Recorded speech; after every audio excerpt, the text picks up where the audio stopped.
Welcome to the Podcasting Essentials Summer Series, the best episodes of 2021. Steve Pratt is a leading voice in the podcast space, and for him, the return on investment for brands is a no-brainer, particularly when you look at all of the consumption and engagement data. SoundCartel.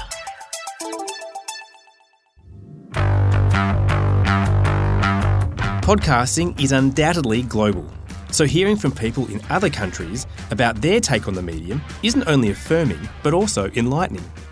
This episode, Steve Pratt, co-founder of Pacific Content, joins us from Canada to talk podcasting and original branded audio. I think time and attention are the most scarce resources on the planet now, and getting worse and worse and worse as something that's freely available. It's hard to get.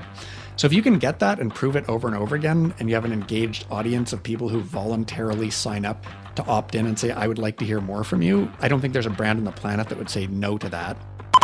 I'm Nick Schildberger, Managing Director of audio agency SoundCartel, and this is Podcasting Essentials.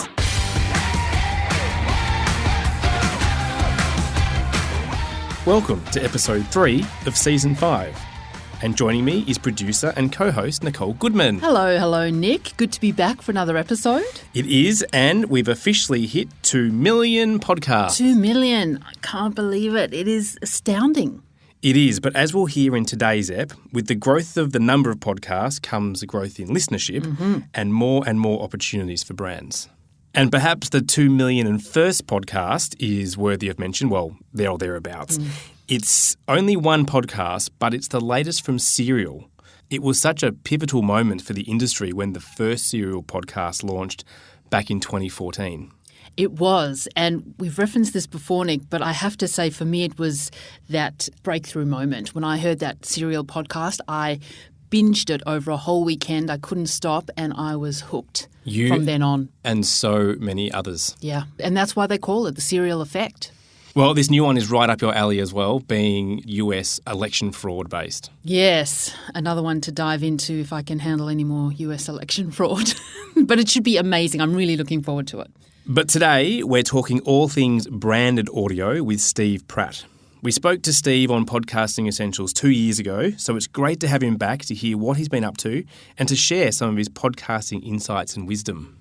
Yeah, he's a very wise man, Steve, co-founder of Pacific Content, an audio agency that produces podcasts and bespoke audio for brands, helping them tell their own unique stories. Brands like Ford, Atlassian, Shopify and Facebook.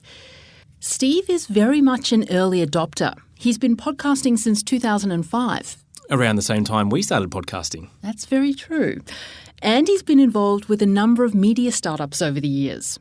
A well-respected and referenced name within podcasting, Steve has an eagle eye on the industry and knows as much as anyone about producing audio for big brands and how they can take advantage of it. Welcome back, Steve, to Podcasting Essentials. Thanks very much. It's nice to be back. Now, it's been 2 years since we spoke on this podcast. What amazing branded content have you produced since we last spoke? Our whole philosophy of doing this is that it's not worth doing if you don't do it well, and that if we're bringing in a lot of brands who've never done this before, that we're going to be their first experience in podcasting, we want to hit it out of the park every single time we do it and for them to have an amazing experience, not just for Pacific Content, but for podcasting overall. One that was a big one for us was Ford, because we hadn't done anything with an automotive company before, and they were relaunching the Ford Bronco after 20 years. And we had a bunch of different conversations with them, and they were wonderful people. And they said, like, what do we need to do to make a really good show? And we were really honest and just said, like, you got to lean in and tell the real story. Like, you have to talk about things like OJ. And they said, yes, that's awesome. Like, we want this to be real journalism, and we want it to be a real documentary about the history of this. And they were just amazing partners every step of the way. So we made this show called Bring Back Bronco, and it charts kind of where the Bronco came from and all the different bumps in its journey and path and why it disappeared. You know, OJ was part of it, but not the whole thing. And then there's this amazing movement at Ford for like 20 years called Bronco Underground of people who've been trying to bring it back.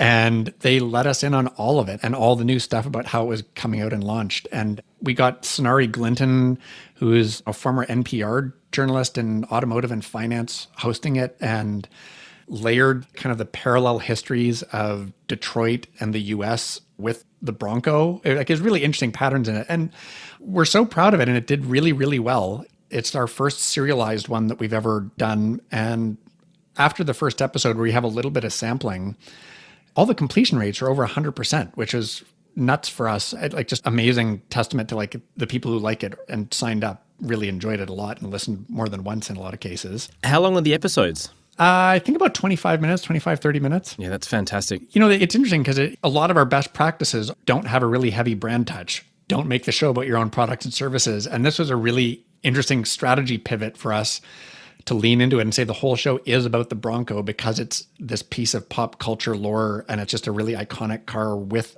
a fantastic story, that as long as we don't make it feel like a commercial, it is the right thing to do. And I'm kind of glad we took the risk and that Ford was so wonderful to do that as well. And how did Ford go about finding their audience of Bronco fanatics? So it's quite interesting. So there's a variety of different things, and some of them are Ford superpowers. So they've got all sorts of different ways to contact Ford customers. They've got dealerships and email newsletters and social media. They got on the front page of the Detroit Free Press, the newspaper there, on the day of the launch with the head of communications at the company doing an interview about who is a Bronco owner, talking about this thing. Wow, that's really drawing on your superpowers. But also, we worked with them and their agency, GTB, to do a very specific podcast media buy. And there are some very specific shows in the podcast universe that are a perfect fit. If you might be interested in the Ford Bronco, this is the right show to put it on. It's called Past Gas. They did just an unbelievable job of a custom host read, like really, really amazing. We found several shows like that just knocked it out of the park for exactly the right target audience to get people excited about the show. And we used Chartable's smart links to be able to measure the effectiveness of all of those and see the conversion rates from different shows into listening to the show. And it did really, really well across the board. So I think smart paid promotion for people who are already podcasters with the right target audience and the right subject matter, and unlocking all the superpowers of a big brand like Ford, it did really well. And I think that's also a really good example of what we're talking about, Nick. Our theme for this year, 2021, is brands to be brave. And Bronco could have said, no, we're not touching OJ. It's fraught with danger. But as you said, Steve, they leaned into it and it's paid dividends. Yeah, it really is interesting. Like, one of our probably at this point overused terms is creative bravery. We use it all the time. Yeah. It's a way to really kind of remind everybody in the room, our team, but also our clients, other partners that are involved. You're competing with 2 million other podcasts out there. You've got to make an awesome show. You've got to be creatively brave. You've got to push outside your comfort zone and think about the listeners first and foremost. And I think we're at the point now, like, we've been doing this almost 7 years, which is crazy to me. We have enough case studies, good and bad, to be able to share data that the creative bravery really works. And it works for completion rates. It works for getting larger download numbers. Like, when you market it and people show up and there's a great show, they stick around. And it works for all the brand lift pieces as well, that people really appreciate and remember, you know, a company that makes a real show that's a fantastic listen. Yeah. Taking a step back for a moment, Steve, you said that there are now 2 million podcasts, which is incredible, but audiences are also increasing. So why should 2021 be the year that brands consider podcasting if they haven't already? I just feel like the measurement is at a point and the listenership is growing to a point where there's enough people out there who are listening and there's enough ways to prove that it works. Almost the larger the number of podcasts, the bigger the unfair advantages are of brands to be able to differentiate themselves in the space. I know this is kind of obvious, but, you know, brands bring a decent budget to be able to make a show. They can do a narrative story. They can do documentary work. We can do sound design and music. We can make a real top shelf show with a brand. Those are the ones that will reach generally a broader audience, that will drive higher completion rates, that'll make you feel something, which is what you want to associate your brand with, feelings. You can do all of that sort of stuff in podcasting at a fraction of the cost of a TV commercial or other things. The budget is affordable and you get huge, huge amounts of time that you can't get on any other medium. So if I look at the Ford one, getting over 100% completion rates on a half-hour show, I know over 100% sounds impossible, but the way that they track it is if you listen more than once, it goes over. But it's like you just can't get that amount of time and engagement anywhere. And I think as the rest of the digital universe kind of goes more to short form, I've become cripplingly addicted to TikTok in the last year. And I love it, but it's 15 seconds or a minute. Same thing with Twitter and Instagram, and like a half hour with your brand over and over and over again it's an amazing, amazing opportunity. And the measurement is better. I often refer to a blog that you wrote, I think probably a couple of years ago now, about completion rates and some research you did between long-form audio versus long-form and even short-form video. Do you want to just reveal those results in your words rather than me always plagiarizing?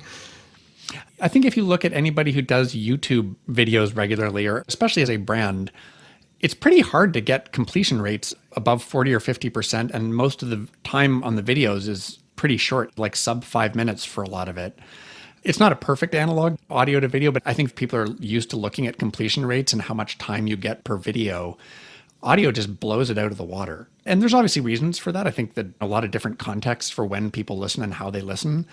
But it is also just that piece that audio is driving theater of the mind for you when you do it well. And your level of engagement is really, really high, that if you're telling a story and you plant a big juicy hook in the first minute of the episode, people want to stick around and hear how it ends. And a lot of podcasts, people are learning things, especially if they're coming from brands. There's a lot of opportunities to share really interesting stories or to help people understand really complicated ideas or new exciting areas. Time makes a difference on those to be able to do that well. And I think people come away feeling smarter from a lot of podcasts as well. So, Steve, we've talked about success that you can have on the consumption side, but what about ROI? Because at SoundCartel, and I assume it's the same with you guys, brands are always asking us what ROI they should expect for their podcast. And I'd love to know how you answer this question and how you set KPIs with your clients. Yeah, it's a great question. But the answer is it depends, because it depends on why a client wants to make a podcast. And I don't think there's a one-size-fits-all answer to what is the ROI for every podcast from a brand. For the majority of the ones that we work with, it is a branding exercise. It's a top-of-funnel brand positioning, brand awareness tool, I guess. And the idea is if you get a lot of people listening to your show over and over again, and it's about a certain theme that you want to be associated with as the brand, they will start associating you with that by spending lots of time with you. And if they eventually make a purchase decision, if they've been spending a lot of time with you and you've been making them happy or smarter or telling them amazing stories, they have a relationship with you and they're going to choose you compared to other people. So on that side, I think there's an editorial measurement that we've been talking about, the completion rate, where the amount of time spent of being able to actually show clients, everyone who clicks play, this is how much time they spend on average with your podcast, out of the park. I think time and attention are the most scarce resources on the planet now, and getting worse and worse and worse as something that's freely available. It's hard to get. So if you can get that and prove it over and over again, and you have an engaged audience of people who voluntarily sign up to opt in and say, I would like to hear more from you, I don't think there's a brand on the planet that would say no to that. The other piece is we work with, it's a company called Signal Hill Insights based in Canada. We do a ton of work with them on brand lift studies, and they're just terrific at it. They've got kind of a control and an exposure group, so you can ask questions on what people think about a brand without having ever listened to the podcast. And then it's a single exposure to one episode for another group. And our benchmark for it is a 66% increase in brand favorability after having listened to one episode. Wow. That does not track multiple episodes, a whole season, multiple seasons, any of that sort of stuff. And it's super impressive, but it also in some weird way is not surprising. If somebody makes a show that you like, and you might be expecting an infomercial or you might be expecting a hard sell, and you get a wonderful show, you're going to like them more. Like, I don't think anybody's going to be disappointed that Ford made a fabulous show about the Bronco. So, but I will say, the other interesting piece as a success metric or an ROI is we are seeing different reasons for coming in to make podcasts. So some of them are mid-funnel shows where it is very specifically for people who might have listened to the broad access show that now goes into talking a little bit more about an industry for people who are interested in that. And will those people go to a website from a brand? So like some of those things are measurable. And again, it's all opt-in for anybody who's interested. But if you're interested, having another audio solution that can get people potentially to the point where they might eventually become a customer is, I think, appealing. And the other one are things like internal podcasts, where it may be HR or culture or internal communications for a company. And some of those ROI pieces may be like, what percentage of employees are listening to this? And what's the feedback from employees? And has it changed the employment brand internally? Are you changing behaviors with the topics that you're putting out in the podcast for your company as well? For those internal or private podcasts, have you done any sort of equivalent testing like you have with the brand lift to put any data around whether people's opinions of the business have improved? I don't think we've done anything formally with an employee base, but an interesting one. So about 2 years ago, Pacific Content was acquired by Rogers Sports and Media. It's Canada's largest wireless carrier. They do home internet. They own the Toronto Blue Jays. They have 56 radio stations and a sports network. And we made a podcast for their employees, but it was also a public podcast. It wasn't in a private feed. And so we made a podcast called For the Love of Work. And it's about different issues about where work is going, but more for employees and your own career. And something like 26,000 employees in Canada for Rogers. And they have an internal communications network of a tool called Yammer. And they've got just a ton of use on there. And they used all their internal communication tools to put this podcast out. And the feedback that they got on the internal channels was insane. Like, I've never seen anything like it. Just like tons of people being like, here's what I got out of this episode. I love this. This is what I love about working for Rogers. Thanks for making this show. Wow. I learned so much from this episode. And again, it's kind of the mentality that they created it as a gift to their employees, and also to show the rest of the world what kind of an employer Rogers is, that, it's a chance to showcase your values. So it was all kind of spontaneous, open in the public pieces around the impact it made. And I know that everybody at the company is really proud to have put something out that's had that kind of an impact on people. Mm-hmm. So, Steve, for brands that are maybe new to podcasting and coming into the market, what's your message if their focus is purely a monetary ROI?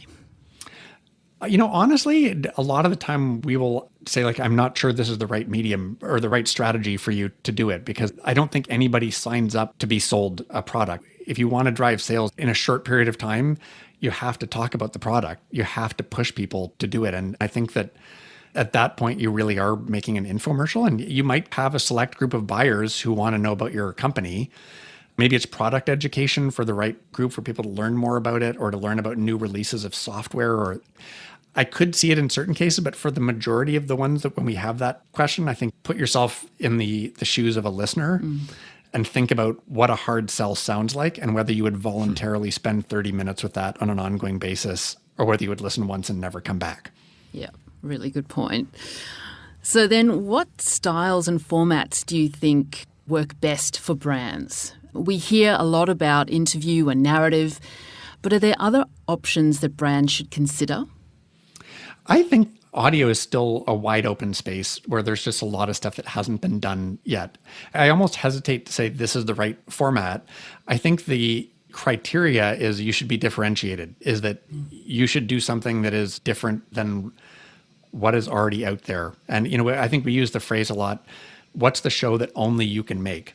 And whether that's your point of view, whether it's your values, whether the experience of where you do business or what you do, there is a gift you can provide to listeners, and that will lead you down the format of figuring out what the right type of show to make is. I think brands have the ability to make a differentiated show quality-wise as well. And I can't think of, maybe this is not true anymore, but there's not a lot of brands making commercials shot on their phones. There are some for stunts, I guess, but there are iPhone commercials that look beautiful shot on iPhones. But I guess the point is that this reflects your brand. It's not just the stories that you're telling. It's also the quality of the audio. It's like, are you editing it? Are you using good microphones? Are you using all the things that you want your brand to be associated with and baking that into the strategy for the show? I don't think most brands want to be thought of as we did it cheaply and quickly and a bit sloppy. Storytelling, again, like any sort of narrative piece or anything that will grab your attention and want you to listen through to the end, and anything where you can make people feel things, I think is really powerful. We generally will veer away from chat formats because they're the most popular format out there and it's hard to differentiate. But it is also harder to have a one-take interview that just is really compelling all the way through and has emotion in it and gets people to want to stick around to the end. Except for this one. Except for this one. The only one. It's going to go top of the charts.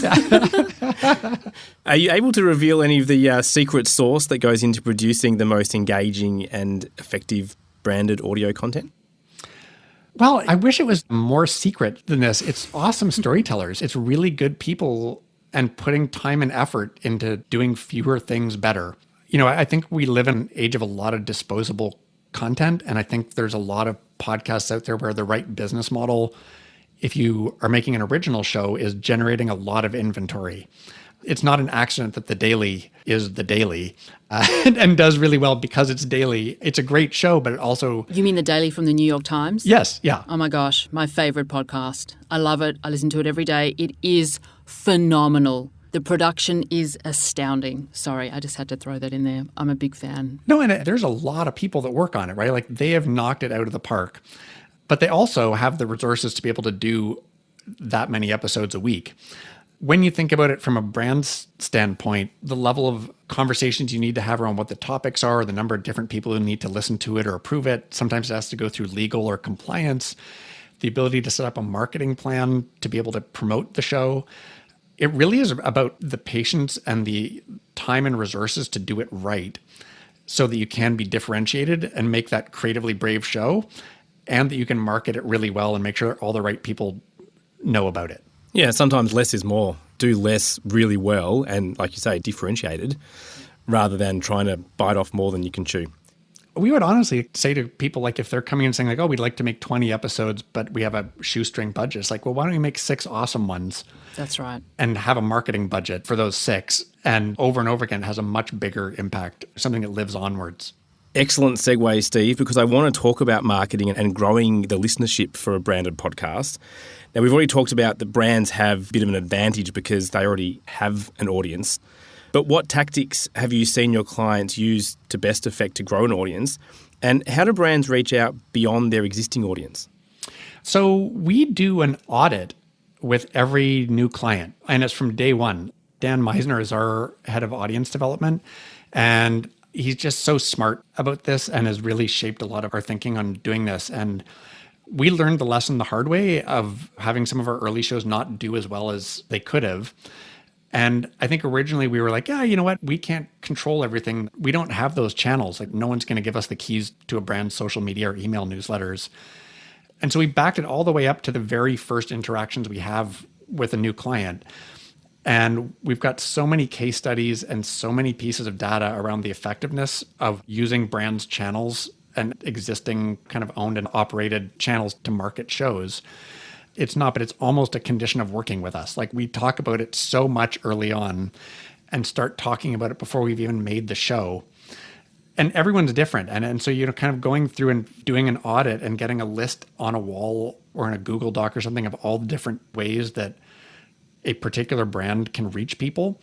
And some of them are websites, some are social channels, some are, they own web browsers, some they own auto dealerships, some they own bank branches with digital signage in it. Everybody's got them and they may not always recognize it. And as a podcast nerds coming in, just being like, oh, we could promote the show here. It's going to be really exciting. I think different lights turn on in different conversations about it. And when they find out that we can measure a lot of that now with tools like Chartable, it's even better because I think there's still a perception for some marketers that a lot of podcasting isn't measurable or that they can't figure out what's working or isn't working. And when we kind of show them, yeah, you can actually go from social media to audio. You can go from paid audio ads to audio, from audio to websites and see attribution rates on that. For a marketer, that's a really exciting thing. And the other one, and this is a really big thing for Pacific Content in the last couple of years since we spoke, is that Dan has built a team doing media buying only for podcasting. And he's built this tool called a neighborhood graph where you can go in and zoom into any category or subcategory in a podcast and see the different clusters of shows where listeners are in common between those shows. Like if you listen to this show, here are all the other shows that those same people listen to. And you see these little communities or neighborhoods of podcasts in there.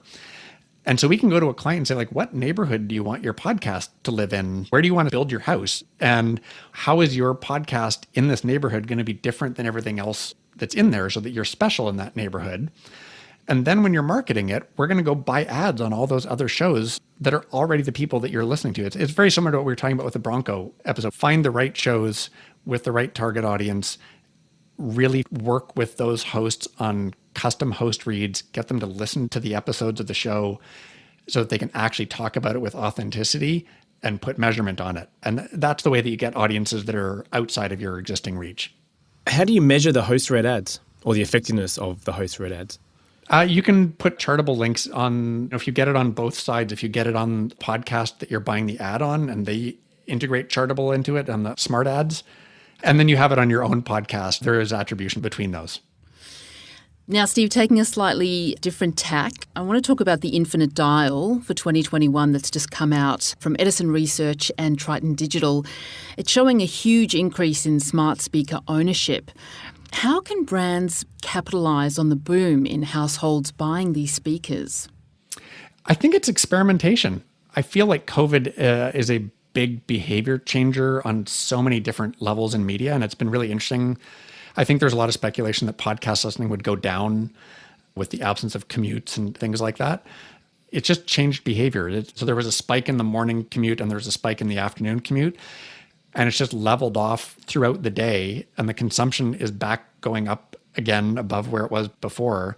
And that some of the places people are listening are different, so that they're listening in web browsers more than they used to. And smart speakers are obviously a big beneficiary of that because everybody's stuck at home. And I think the piece that has not fully been explored is, how do you take advantage of the unique properties of a smart speaker? How do you take advantage of the room of the house that people are listening in? How do you take advantage of the fact that it's not headphones in and it's just more of a social thing where there may be families or roommates around? How do you take advantage of the fact that it might be a little bit more background compared to a foreground podcast?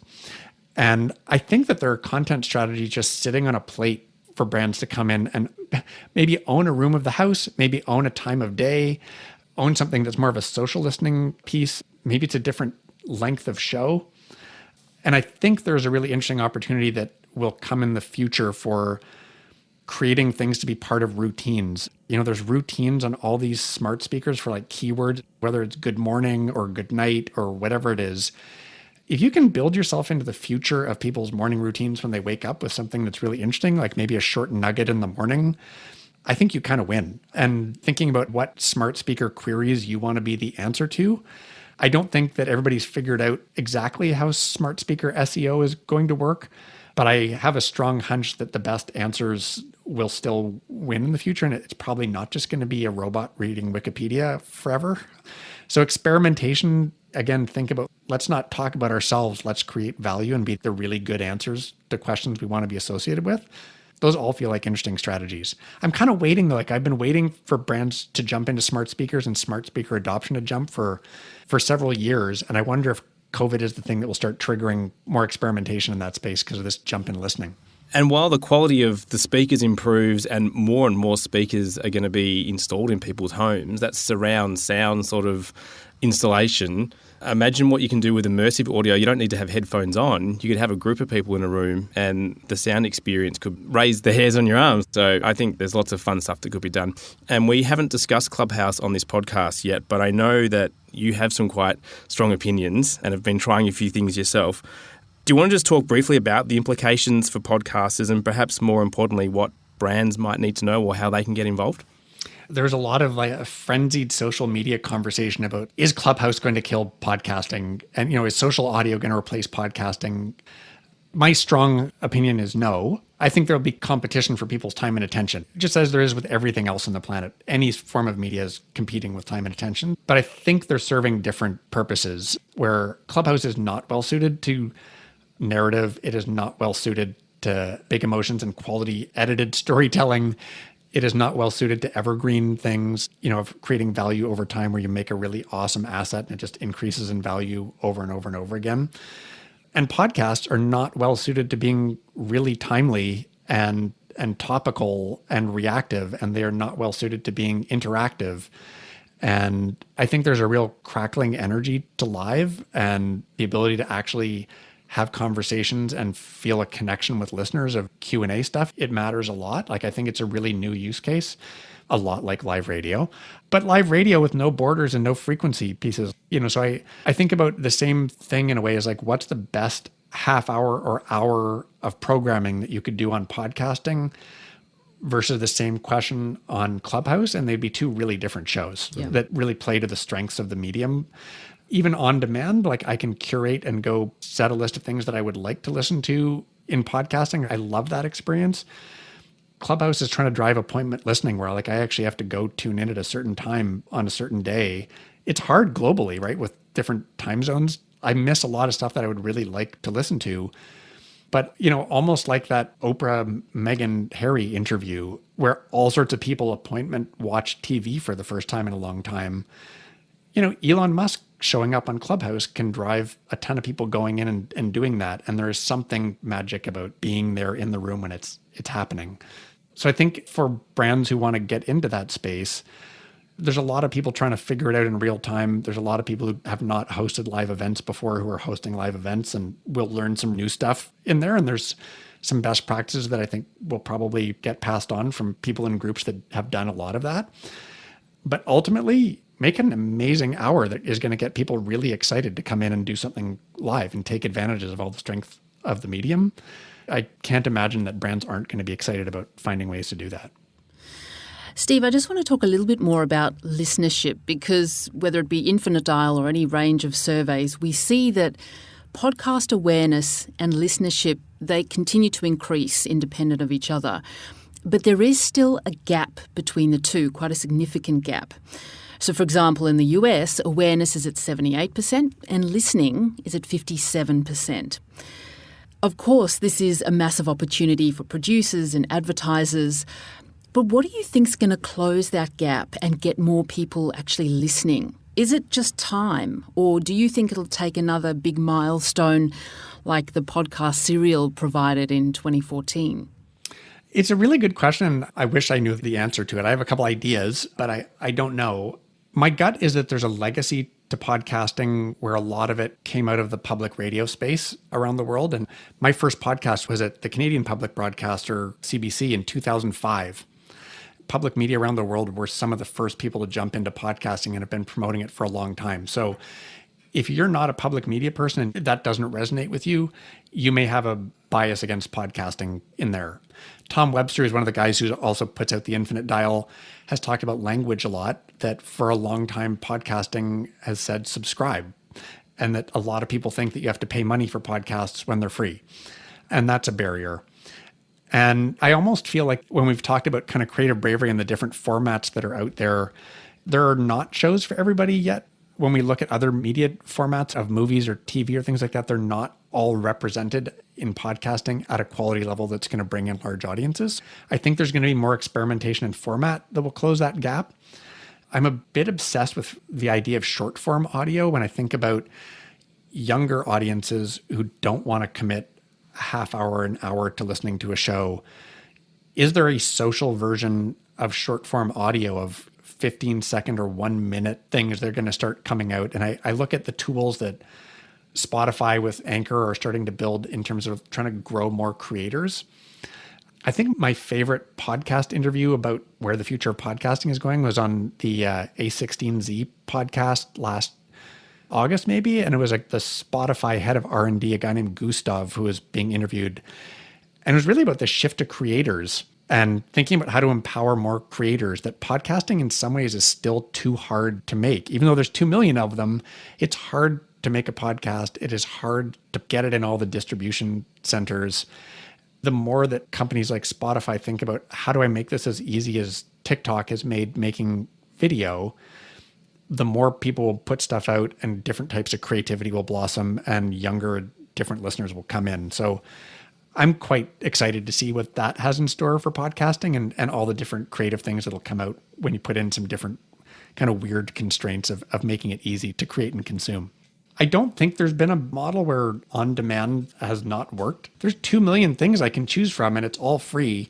It's a pretty great value proposition. And I'm not sure what else to do other than let people know that that's actually what's out there. They're like some of the smartest, most interesting, best storytellers, all for free. You've got like all sorts of different options, and it's often better than what's on now. So right. Yeah, yeah. So final question, Steve, and you've already touched on a few things you'd like to see, but it's been a huge 2 years since we spoke. But what's the future hold for this little old industry we call podcasting? What would you like to see, and where should brands be looking to get involved? Pacific Content started as we make branded podcasts, really blunt, like this is what we do. And then we changed it to we make original podcasts with brands, of just pushing this idea that they're shows. They're not branded content. They're shows that happen to be made from brands. And now we've been talking today about things like Clubhouse or short form audio, smart speakers. I feel like it's almost digital audio is the playground for brands, and figuring out what an overall digital audio strategy is where things are going. And where a brand strategy determines which platforms they should be on and which formats they should use. I don't know if there's going to be a one size fits all, but I know that people are going to want to be on more than just podcasts going forward. But the principles of a great branded podcast apply to all of those other pieces as well, of being listener first, probably in most cases, light brand touch, and differentiating yourself by being focused on quality and all the values of your brand that you would put on any other platform. Is that an okay peak? Couldn't have summed it up better. We completely agree. Yeah. Thank you so much, Steve, for joining us on Podcasting Essentials. Hopefully it won't be another 2 years before we get some more wisdom from you. Thanks for having me. I love talking to both of you about all this stuff. It's nice to talk with other, I hope it's okay to say this, other nerds about this space. It's awesome. Yeah. We consider ourselves nerds. Thank you so much, Steve. You've really been fantastic, made some outstanding points. Thank you so much again. Thanks for having me. Geez, he just gets it, doesn't he? So much great advice for brands and for creators from Steve. Yeah, and a lot of what he says we talk about internally here at SoundCartel and with our clients, and of course on Podcasting Essentials as well.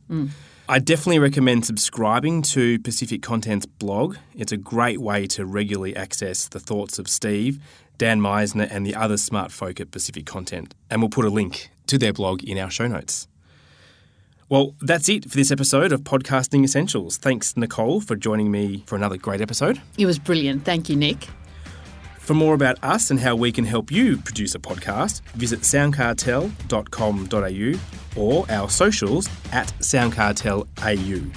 And of course, during continued crazy times, if you're after business insights and inspiration each morning, check out our daily podcast, Business Essentials Daily, wherever you're listening now. From the team at SoundCartel, thanks so much for listening.